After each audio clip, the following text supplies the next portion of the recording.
Mereka membuat aturan ini tujuan awalnya yang mereka sampaikan lebih dulu adalah untuk penyederhanaan partai politik. Tentu penyederhanaan dengan cara memberangus suara rakyat tentu itu tidak baik bagi demokrasi. Karena demokrasi bagi kita itu adalah suara rakyat.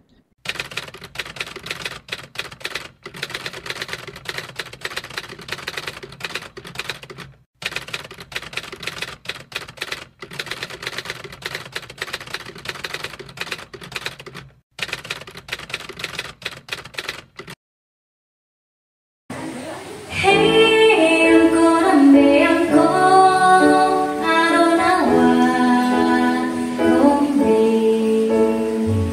Hey, I'm gonna be, I'm gone. I don't know what gonna be.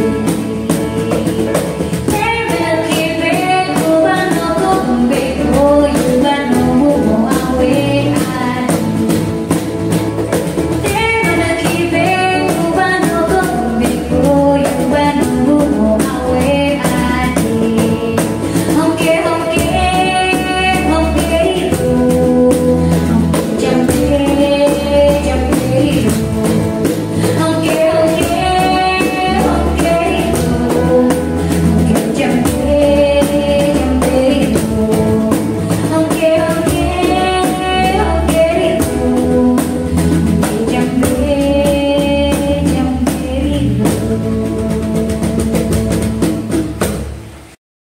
Jangan lupa like, share, komen, subscribe, dan bunyikan tombol loncengnya.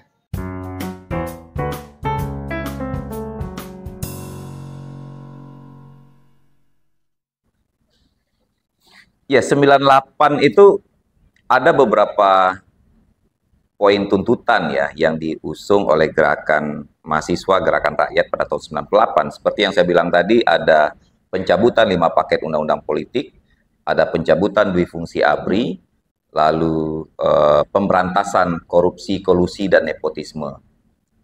Itu paling tidak yang menjadi poin utama di dalam tuntutan. Nah, lalu bagaimana setelah reformasi terkait 3 tuntutan itu? Kalau seandainya kita lihat misalnya terkait pencabutan 5 paket undang-undang politik, itu bisa dinikmati oleh rakyat pada hari ini, di mana mulai ada kebebasan untuk mendirikan partai politik. Kalau dulu kita cuma hanya mengenal 2 partai politik dan 1 golongan, kalau sekarang setelah reformasi, itu pada waktu itu kontestasi pemilu tahun 99 itu ada 48 partai politik. Itu hasil buah dari reformasi. Nah, tapi belakangan untuk pendirian partai politik melalui Undang-Undang Partai Politik dan Undang-Undang KPU, hari ini semakin dipersulit kembali. Jadi ruang untuk mendirikan partai politik itu semakin hari semakin dipersulit. Kenyataannya pada hari ini. Yang kedua, terkait pencabutan duifungsi ABRI. Kita sekarang sudah tidak melihat lagi adanya fraksi ABRI di DPR. Yang dulu mereka mendapatkan kursi cuma-cuma 100 kursi, kalau sekarang kan sudah tidak ada.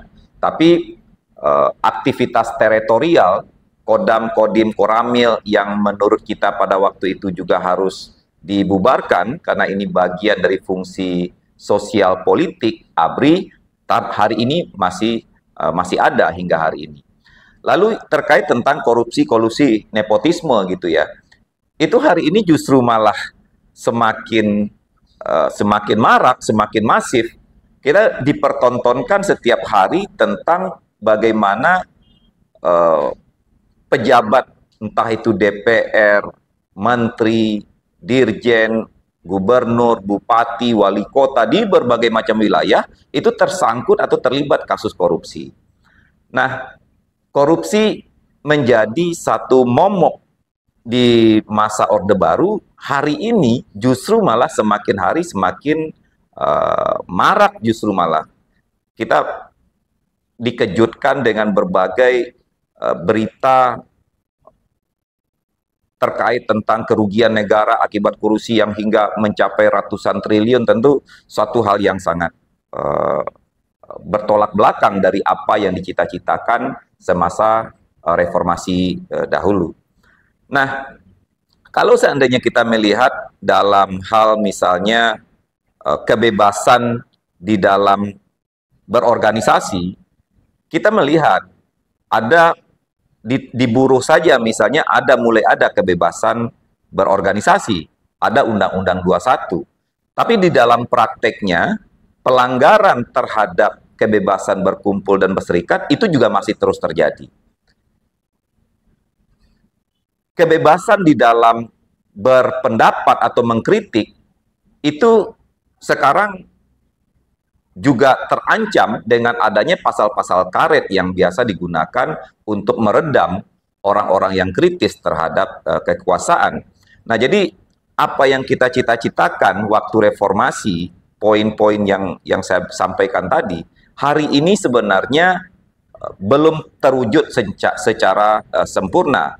Ada memang perubahan, tapi itu tidak bisa dianggap sudah selesai apa yang menjadi agenda perjuangan. Nah, disitulah sebenarnya posisi kita pada hari ini, bagaimana terus untuk membuka ruang demokrasi, mempertahankan demokrasi untuk terus berjuang, bagaimana menuntaskan hal-hal yang tidak terselesaikan hingga hari ini. Saya contohkan satu hal ya, problem yang utama yang ada pada hari ini, kita dari 11 unsur yang terlibat di dalam proses pembangunan Partai Buruh pada hari ini, itu merasakan betul bagaimana undang-undang partai politik dan undang-undang pemilu didesain sedemikian rupa untuk menghambat lahirnya kekuatan politik dari gerakan rakyat. Anda bisa bayangkan, kita bisa bayangkan bagaimana beratnya, dan kita sudah merasakan bagaimana beratnya membangun struktur partai sebagai satu persyaratan untuk partai politik. Dia harus mempunyai struktur di 34 provinsi, di 75 kota kabupaten seluruh Indonesia, di 50% kecamatan di seluruh Indonesia, dan dia juga harus mempunyai keanggotaan 1.000 atau 1/1000 di setiap kota kabupaten. Indonesia ini begitu luas, ya. Selain dari syarat struktur, dia juga mempunyai syarat administrasi. Dia harus mempunyai kantor, dia harus mempunyai surat izin domisili, surat perjanjian kontrak, dan yang lain-lain. Ini menurut saya satu hal yang sangat berlebihan di dalam persyaratan untuk mendirikan partai politik, sehingga akan sulit bagi gerakan rakyat untuk memenuhi persyaratan ini. Partai Buruh akhirnya bisa lolos itu setelah upaya dari gerakan rakyat dari tahun 2004 hingga hari ini. Dalam proses pembangunan partai butuh puluhan tahun hingga Partai Buruh akhirnya bisa berkiprah kembali gitu ya sebagai peserta pemilu, dalam artian bisa memenuhi persyaratan-persyaratan itu. Dan banyak yang mencoba, misalnya kayak kawan-kawan dari Partai Hijau, mereka terkendala dengan aturan-aturan seperti ini. Selain itu, juga aturan yang tidak demokratis di dalam undang-undang pemilihan umumnya, di mana partai politik yang seharusnya boleh mengusung calon presidennya sendiri, karena dia tentu akan mencari calon presiden yang sesuai dengan karakter ideologinya.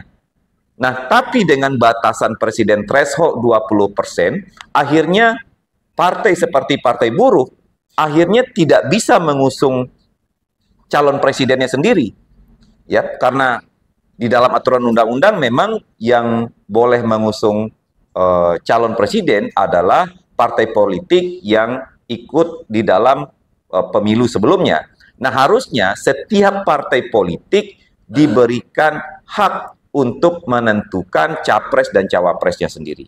Tentu dengan begitu, semua partai politik akan berlomba-lomba untuk menguatkan internalnya, melakukan kaderisasinya, menguatkan ideologinya, dan itu akan tercermin dari calon presiden yang akan diusung oleh partai tersebut. Kondisi sekarang, kita dihadapkan pada aturan undang-undang di mana partai politik untuk mengusung calon presidennya, dia harus mempunyai kursi 20%.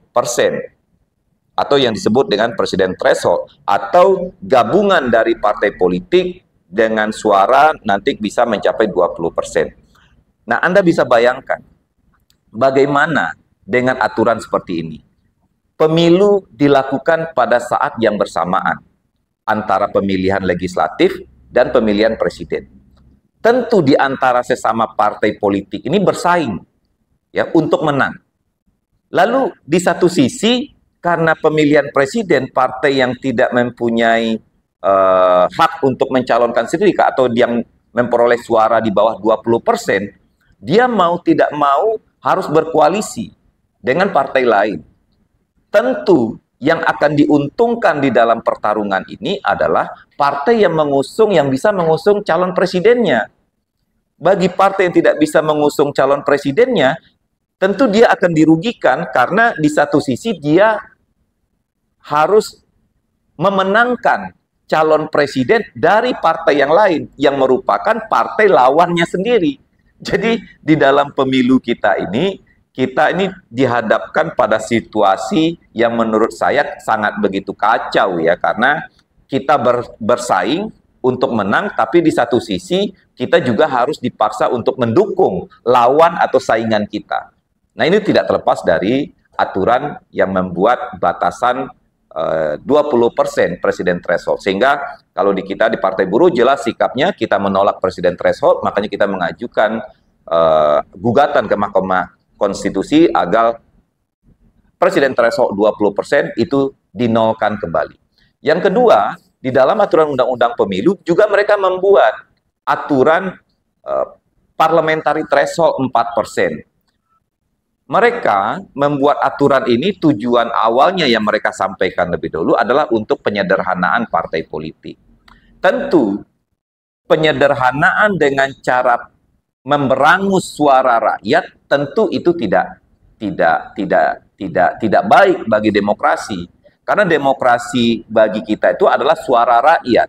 Nah, sekarang kita bisa bayangkan rakyat yang sudah memilih wakilnya, sudah memilih partainya, mendapatkan kursi atau mendapatkan suara hingga 5 juta suara, sehingga dia bisa meraih misalnya 15 kursi di parlemen, di DPR RI.